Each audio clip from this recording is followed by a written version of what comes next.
Senhor presidente, senhoras e senhores senadores, o meu primeiro registro na tarde de hoje o faço com profunda tristeza, senador Paulo Paim.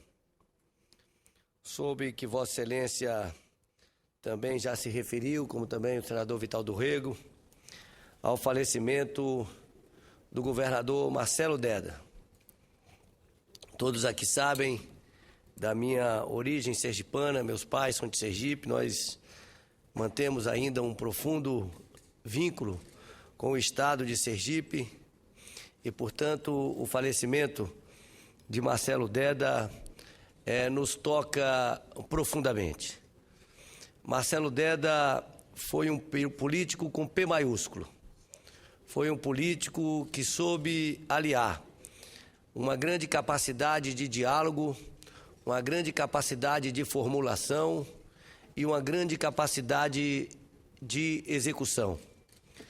Mas também era um grande orador, talvez um dos maiores oradores dessa geração.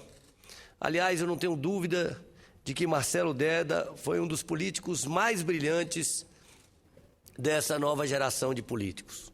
Logo cedo, ingressou no Partido dos Trabalhadores, se elegeu pelo Partido dos Trabalhadores, contando sempre com a militância de Sergipe. Foi um excelente prefeito que modificou completamente a cidade de Aracaju e vinha sendo um governador tanto reconhecido pela população do estado que recentemente, na última eleição, foi reeleito. Eu sempre digo, senador Paulo Paim, as pessoas que têm ido ao estado de Sergipe, especialmente a Aracaju, têm ficado muito impressionados como a cidade melhorou, como é uma cidade bonita, como é uma cidade bem cuidada, e sem tirar o mérito de prefeitos anteriores e prefeitos posteriores a Marcelo Deda, mas é importante registrar que Aracaju mudou de forma substantiva a partir da gestão de Marcelo Deda. Perde Sergipe, perde o Brasil, e perde o Partido dos Trabalhadores, e perde todos nós que lutamos por um país justo, solidário e generoso.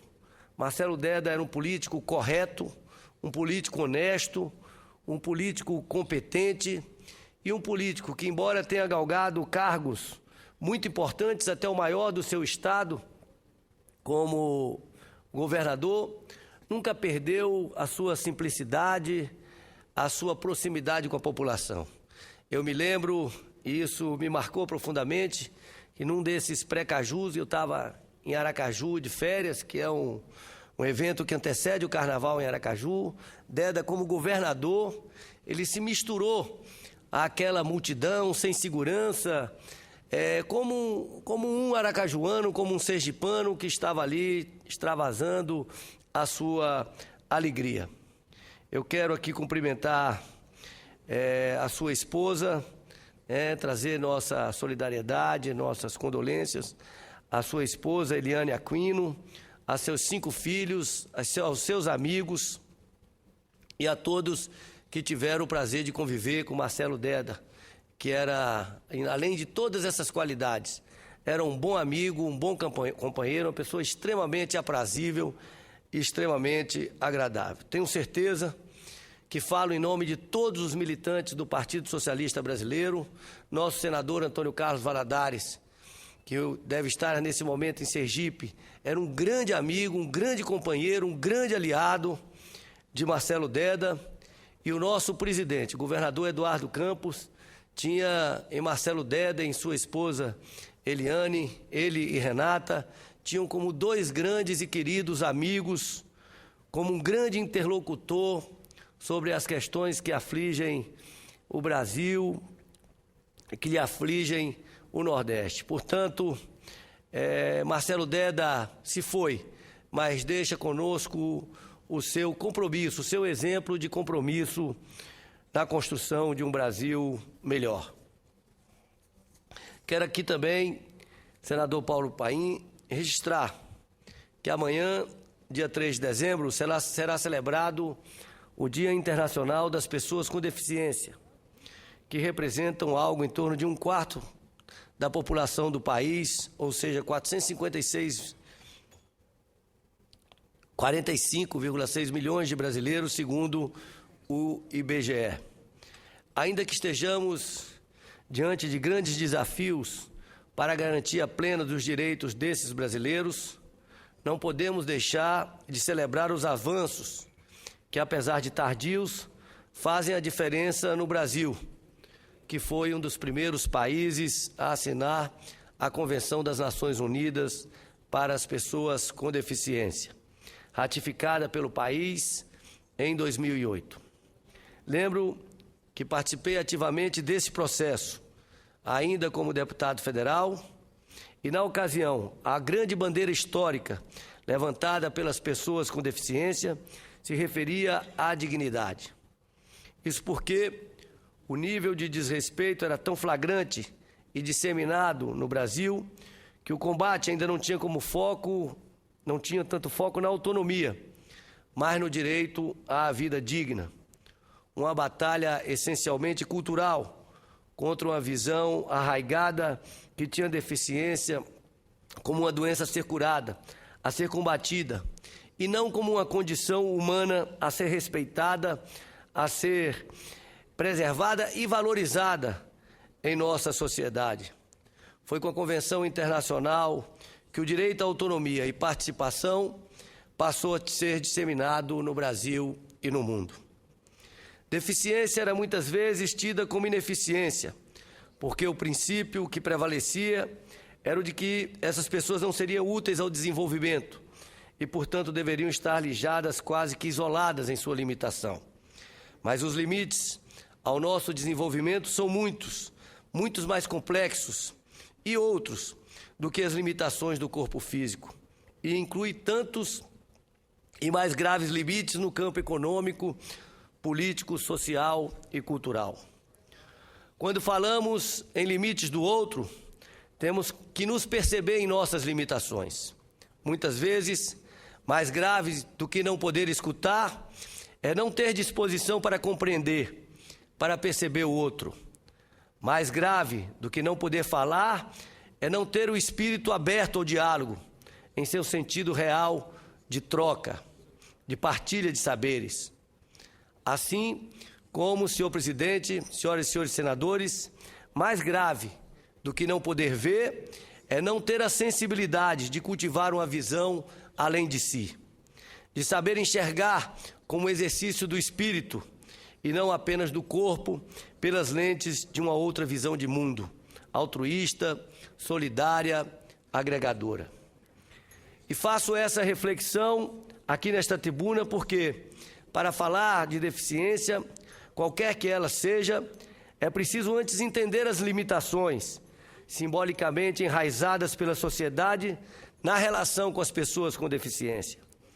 É importante agregar à discussão o preconceito, a intolerância e toda forma de discriminação que são, na verdade, um dos maiores limites, não só para uma sociedade inclusiva, mas para o nosso desenvolvimento. Estamos falando de 45 milhões de brasileiros e brasileiras, de pessoas que podem e têm muito a contribuir para o pensar e fazer cultural no país, e também para o crescimento econômico, o crescimento social, para o desenvolvimento da nação. Estamos falando de eficiência. Então, senhor presidente, senhoras e senhores senadores, se antes a bandeira, o discurso inclusivo para pessoas com deficiência se restringia à garantia do direito à proteção integral e à vida digna, hoje ele se fortalece pela garantia de uma vida participativa, pelo desenvolvimento da autonomia, da independência e da emancipação pessoal e social desses cidadãos. A Convenção Internacional de 2008 foi um marco nesse sentido, porque alicerçou essa mudança jurídica, mas também simbólica, sendo o primeiro tratado de direitos humanos pactuado nesse século XXI. E, no caso do Brasil, com status constitucional. Após 4 anos de sua ratificação no Brasil, podemos sentir mais os seus avanços no último ano, com a instituição do Plano Nacional dos Direitos da Pessoa com Deficiência, o Plano Viver Sem Limites, lançado em novembro de 2011 pelo governo federal, com previsão de investimentos de 7,6 bilhões até 2014 de reais. O programa já apresenta importantes conquistas nesses primeiros anos de implementação, com ações na área de acessibilidade, assistência social, trabalho, saúde e educação, que incluem escolas equipadas com recursos multifuncionais, ampliação do transporte escolar acessível e da formação de educadores em linguagem de Libras, dentre outros avanços. Hoje, o Brasil já discute a implantação de escolas bilíngues para surdos, que é lei aprovada pelo Congresso. O Plano Viver Sem Limites também, aos poucos, muda o Brasil em termos de acessibilidade arquitetônica, com calçadas, espaços públicos, espaços de lazer, acesso à escola, ao trabalho e à formação profissional. Embora devamos reconhecer, há muito que avançar entre o que está na lei e a prática, entre as intenções e os efetivos gestos para garantir a acessibilidade de todas as pessoas com deficiência nesse país. Amanhã, a presidenta Dilma Rousseff vai promulgar decreto que permite que as pessoas com deficiência possam se aposentar mais cedo. O decreto regulamenta a Lei Complementar número 142 de 2013, aprovada pelo Congresso Nacional, que trata da aposentadoria concedida a pessoas com deficiência filiadas ao regime geral da Previdência Social, fixando condições diferenciadas para a concessão de aposentadorias por idade e por tempo de contribuição aos segurados. Não se trata de um novo benefício, mas sim de atender a uma demanda histórica dos movimentos sociais ao reconhecer esse direito das pessoas com deficiência, respaldado no princípio da igualdade. Também quero destacar aqui algumas propostas legislativas em tramitação aqui no Congresso, que merecem apoio especial de nós, parlamentares. O PLS 250 de 2005, projeto de lei complementar, define critérios especiais para a concessão de aposentadorias aos servidores públicos com deficiência. Atualmente, aguarda a pauta para discussão aqui no plenário. Tendo que este é o momento adequado, o momento que vamos celebrar esta data de apreciarmos essa matéria no plenário do Senado Federal. Também me refiro à importância da Câmara dos Deputados apreciar e aprovar a Lei Geral dos Concursos, que regulamenta a realização de concursos em âmbito federal. Tive a honra de ser o relator desta matéria e, atendendo à reivindicação dos movimentos das pessoas com deficiência, de ampliar o mínimo de 5% para 10% o número mínimo de vagas disponibilizadas para pessoas com deficiência nos concursos públicos federais. Também ali definimos que os editais deverão ser distribuídos em língua brasileira de sinais e os surdos terão também o direito de realizar as suas provas em Libras. Também quero fazer um apelo especial pela aprovação da proposta de emenda à Constituição 347 de 2009, hoje em tramitação na Câmara dos Deputados, mas que chegará em breve nesta Casa para discussão. A proposta garante acesso à educação especializada para pessoas com deficiência, sem imposição de limites de faixa etária e nível de instrução, preferencialmente na rede regular de ensino. Também lembro que estamos, neste momento, debatendo o Plano Nacional de Educação. E um dos momentos mais bonitos e mais participativos dessa discussão foi exatamente no momento de debate sobre a meta número 4, em que tivemos uma ampla mobilização das pessoas com deficiência em todo o Brasil, que vieram aqui para defender os seus direitos. O direito de ter uma escola inclusiva, mas também o direito de ter acesso às APAES e aos centros de ensino especial, entendendo que todos nós somos favoráveis ao ensino inclusivo, mas temos a percepção que nem todas as escolas estão preparadas para receber todas as pessoas com todos os tipos de deficiência hoje existentes. e, portanto, precisamos trabalhar no sentido de fortalecer o ensino inclusivo, mas sem retirar e sem deixar de reconhecer o papel das APAES e dos centros de ensino especial. Tivemos um momento marcante neste debate, senhor presidente, senhoras e senhores senadores, quando o presidente da Comissão de Educação, senador Ciro Miranda, e a vice-presidente, senadora Ana Amélia, a meu convite, visitaram um centro de ensino especial aqui no Distrito Federal, podendo conhecer a situação, as dificuldades e as peculiaridades de um centro de ensino especial e a necessidade de convivência com as escolas inclusivas. Tivemos aqui na capital um problema, por fim um problema que vem sendo tratado nessa PEC 347, quando o Conselho Regional de Educação do DF proibiu o acesso de alunos com mais de 21 anos ao ensino especial. Depois da mobilização das famílias dos alunos, dos profissionais de ensino e da sociedade, o governo do Distrito Federal voltou atrás na sua decisão. Um exemplo concreto do quanto é preciso avançar, não só em políticas, mas em consciência e sensibilidade. Na educação, crianças com deficiências representam 1/3 de todas as crianças fora da escola do Brasil. Mas o que é preciso se compreender é que a escola inclusiva é também a saída para a crise do ensino brasileiro. Teremos adultos diferentes quando crianças puderem conhecer e ver de perto o quanto é possível crescer, aprender e se renovar diante das limitações e, principalmente, o que deve ser realmente valorizado na vida. Também gostaria de destacar como desafio estratégico o desenvolvimento de novas tecnologias assistivas. Só assim poderemos construir, de fato, sociedades de conhecimento inclusivas, com tecnologias que podem, muito, melhorar a qualidade de vida de pessoas com deficiências, ao oferecer melhor acesso à informação e ao conhecimento, à educação e à saúde, assim como ao emprego. Tenho muita honra, senador Paim, de como secretário de Ciência e Tecnologia para a Inclusão Social, de ter lançado, salvo engano, o primeiro edital via FINEP para o desenvolvimento de tecnologias, para o financiamento de tecnologias assistivas no nosso país.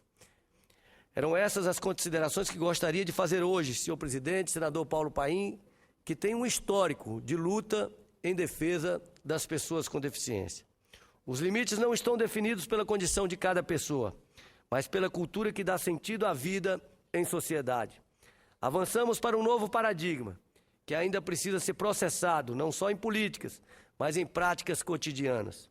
Ao incluir as pessoas com deficiência, não estamos apenas ajudando essas pessoas, mas a todos os cidadãos brasileiros a compreender, a lidar e, principalmente, a aprender com a diferença. Por fim, quero mais uma vez aqui apelar ao Senado para que possa tomar as providências administrativas no sentido que possamos ter, muito rapidamente, o Senado totalmente acessível às pessoas com deficiência. Tenho cobrado, por exemplo, a interpretação em língua brasileira de sinais de nossas reuniões nas comissões e no plenário. O presidente do Senado comunicou também que a Guarda está cobrando da direção dessa casa, da diretoria administrativa, providências, para que muito em breve nós tenhamos o Senado completamente acessível às pessoas com deficiência, seja pela interpretação em língua brasileiras de sinais, e defendemos que esses intérpretes estejam em todas as portarias, estejam nas comissões, estejam no plenário, como também na televisão, na TV Senado, para que todos os surdos possam acompanhar os debates no Senado. E outras providências do ponto de vista da acessibilidade. Está aqui um exemplo da cultura brasileira que precisa ser transformada. Aqui, uma pessoa com deficiência, um cadeirante, não consegue subir a essa tribuna porque não há acesso às pessoas com deficiência. Essa é uma mudança de paradigma que a Convenção da ONU sobre os Direitos das Pessoas com Deficiência, assinada pelo Brasil com status constitucional, nos impõe para que efetivamente, tanto nas ações, nos gestos, como nas construções, como na mobilidade urbana, como nos hospitais, nas escolas, todos os ambientes deste país estejam adaptados à acessibilidade e possam garantir acessibilidade às pessoas com deficiência. Era esse o registro, senhor presidente, senador Paulo Paim, que gostaria de fazer na tarde de hoje.